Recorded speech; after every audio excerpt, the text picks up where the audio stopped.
குருக்கடாச்சம் குருவர்கள் உண்டாகட்டும். மீண்டும் ஒரு நல்ல காணொலியில் உங்களெல்லாம் சந்திக்கிறதுல மகிழ்ச்சி. என்ன அப்படின்னா, பல பேர் யோகம் அப்படின்றது இந்த உடல் சார்ந்த விஷயம், நம்ம உடலுக்கான விஷயம் மற்றும் இந்த உடலை ஒரு ஆரோக்கியமாக வச்சுக்கிறதுக்கு உண்டான ப்ராக்டிசஸ் அப்படின்ட்டு ஒரு தவறுதலான புரிதல் அப்படின்றது ஒவ்வொருத்தருக்கும் இருக்கு. இந்த யோகம் வேற, யோகா வேற அப்படின்றது தெளிவாக ஒவ்வொருத்தரும் புரிஞ்சுக்கணும். ஏன்னா யோகா என்பது முழுக்க முழுக்க முழுக்க தன்னுடைய உடலில் இருக்கக்கூடிய எலும்புகளாக இருக்கட்டும், தசைகளாக இருக்கட்டும், தன்னுடைய உடலில் இருக்கின்ற 72,000 நாடி நரம்புகளுக்கு சம்பந்தப்பட்ட ஒரு விஷயமாகத்தான் யோகா அப்படின்றது இருக்கும்.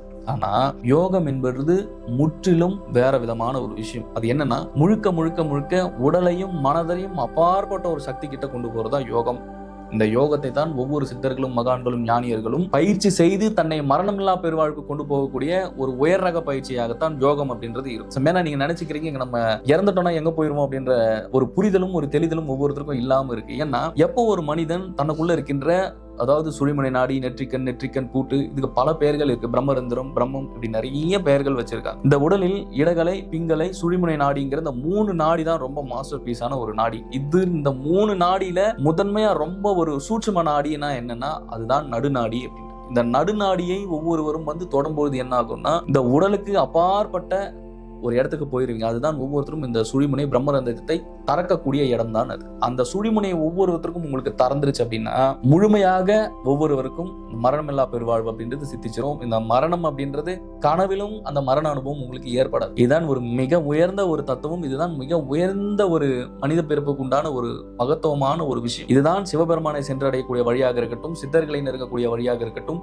மற்றும் இறைவனோட அருள் வாரி வழங்கக்கூடிய ஒரு இடம் தான் ஒவ்வொருவருடைய சுழிமுனை நாடிங்கிறது. இந்த நாடியை பத்தி நிறைய பேர் தெரிஞ்சுக்காம யோக பயிற்சிகளை நான் மேற்கொண்டோம் அப்படின்னு போட்டு பல இடங்கள்ல பலவிதமான பயிற்சிகளை எடுக்கிறீங்க. ஆனா எல்லா இடங்களையும் உங்களுக்கு சுழிமுனை தெரிஞ்சிருச்சா, ஒவ்வொருத்தரும் அந்த அனுபவங்களுக்கு போயிட்டீங்களா அப்படின்னா, நிறைய பேர் அந்த ஒரு விஷயத்துல ஃபெயிலியரா தான் இருக்கீங்க. ஏன் நான் இதையும் சொல்றேன்னா, சரியானதை செய்யும் போதுதான் சரியான ஒரு விஷயத்தை நோக்கி போக முடியும். அந்த சரியானது குரு பிரம்மானந்த ஸ்ரீ சிவபிரபாகர சித்தயோகி சுவாமிகள் அவர்களுடைய உயர்ந்த பயிற்சி. கிட்டத்தட்ட 723 வருஷம் வாழ்ந்த மகான் அவருடைய பயிற்சி தான் பிரம்மயோகம். அப்பயிற்சியை ஒவ்வொருவரும் எடுக்கும் பொழுதும் அனைவருக்குமே மரணமில்லா பெருவாழ்வு 100%, 1000% ஒவ்வொருவருக்கும் சித்திக்கும். அப்படி ஒவ்வொரு ஆன்மாவுமே நீங்கள் பக்குவ நிலைக்கு கொண்டு சென்று இறைவனை உங்களுடைய சுழிமுனை, அதாவது பிரம்மரந்திரம், அதாவது சகஸ்காரா என்று சொல்லக்கூடிய இந்த மேல் பாகத்தில் இருக்கக்கூடிய இடத்தை திறந்து வெளியே கொண்டு போகும்போது கிட்டத்தட்ட 1000 கோடி சூரிய பிரகாசத்தை விட பல மடங்கு ஒரு பிரகாசம் ஒவ்வொருவருக்கும் இறைவன் அந்த இடத்துல பிரம்மயோகம் மூலயமாக சித்திக்க வைப்பார். இதுதான் மிகப்பெரிய ஒரு விஷயம். ஏன் நான் சொல்றேன்னா, பல பேர் நம்ம உடல்ல இருக்கோம், இதுக்கப்புறம் என்ன நடக்கும்னு தெரியல,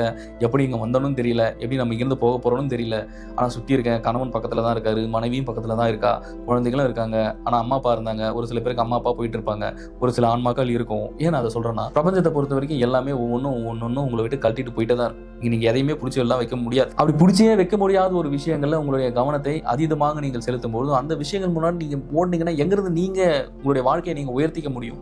எங்க நீங்க மரணமில்லா பெருவாழ்க்கும், பிறவியில்லா பெருவாழ்க்கும், சித்த நிலைக்கும், சித்த பெருநிலைக்கும் ஒவ்வொருத்தரும் போக முடியும்? ஏன்னா இங்க நீங்க பார்க்கக்கூடியது எல்லாமே சிற்றின்பம் தான். எல்லாமே உற்பத்தியாகி அழிஞ்சு போறதா பிரபஞ்சத்தை பொறுத்த வரைக்கும். கொஞ்சம் ஆழ்ந்து சிந்திச்சு பாருங்க, புரியும். ஏன்னா ஒரு மரமா இருக்கட்டும், பல அணுக்களோட செயற்கையா சேர்ந்து ஒரு மரமாகி பிறகு அதுக்கு ஒரு காயோ கனியோ நமக்கு கொடுத்து ஒரு சுவையை கொடுத்து விட்டு இறுதியில் அந்த மரம் உதிர்ந்து கீழே அந்த அணுக்களாக, வேறு துகள்களாக, இன்னொரு பொருளாக பரிணாமம் அடைஞ்சு போயிருது. ஒரு ஆடு மாடா இருக்கட்டும், ஒரு மாடு இருக்கு, மாடு ஒரு இறைவனுடைய அருளால உற்பத்தி ஆகுது, இங்க வருது, அது பாலோ நெய்யோ பல விதமான ஒரு சுவைகளை அது கொடுத்து விட்டு கடைசியில அதுவும் என்ன ஆகுதுன்னா ஒரு அணுக்களுடைய துகள்களாக வெடித்து திருப்பி மண்ணோட மண்ணா மறுபடியும் ஒரு சைக்கிள்ல போயிருது. அப்போ ஒவ்வொரு விஷயமுமே இங்க வந்துச்சுன்னா ஒவ்வொரு விஷயங்களை கொடுத்துட்டு போகுது.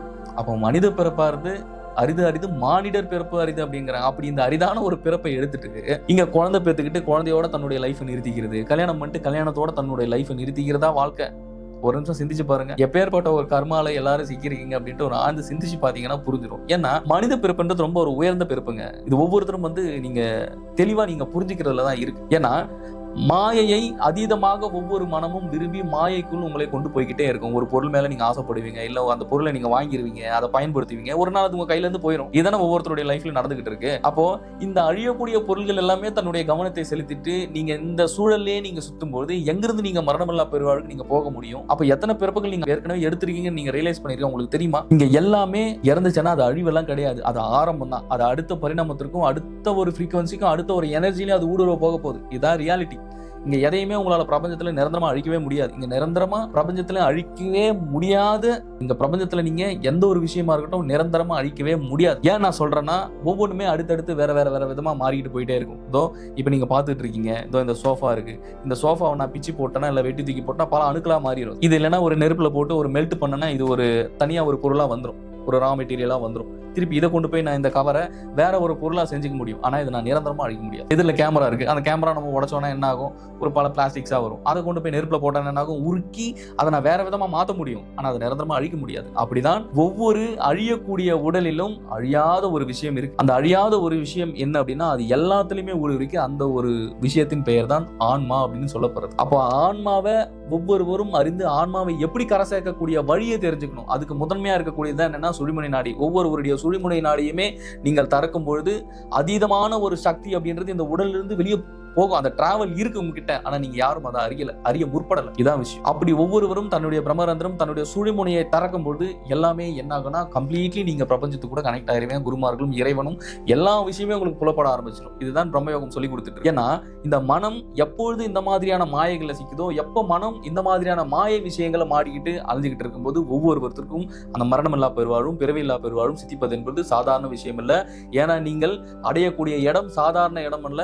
பரபிரம்மமாக எங்கும் விசாலமாகி இருக்கும் சிவபெருமானை அடையக்கூடியது வழியை ஒவ்வொருவருக்கும் பிரம்மயோகம் காண்பித்துக் கொண்டுதான் இருக்கிறது, காண்பித்து கொடுத்து கொண்டுதான் இருக்கிறது. அப்படின்றத ஒவ்வொருவரும் கவனத்தில் கொண்டு பயிற்சிகளில் ஈடுபட்டு ஒவ்வொருவரும் தன்னை மரணமில்லா பெருவாழ்வுக்கும் பிறவியில்லா பெருவாழ்வுக்கும் இறைவனடி சேர்வதற்குண்டான ஒரு வழியையும் தெரிஞ்சு வச்சுக்கோங்க. இல்லைன்னா பின்னாடி ரொம்ப கஷ்டம். ஏன்னா என்ன பேசினாலும் உங்களுக்கு புரியுமா புரியாதா எனக்கு தெரியல. ஆனா சொன்ன வேண்டியது என்னோட கடமை. இறைவன் என்ன சொல்கிறாரோ, இறைவன் உங்களுக்கு என்ன கற்பிக்க சொல்கிறாரோ அதை தான் நான் உட்காந்து பேசிக்கிட்டு இருக்கேன். புரிஞ்சவன் தப்பிப்பான், புரியாதவன் சைக்கிள்ல மாட்டுவான். இவ்வளவுதான் விஷயம். சரிங்களா? இந்த காணொலி உங்களுக்கு பயனுள்ளதாக இருக்கும் என்று நான் நினைக்கிறேன். மீண்டும் ஒரு நல்ல காணொலியில சந்திக்கலாம். குருவே சரணம். குரு கடாட்சம்.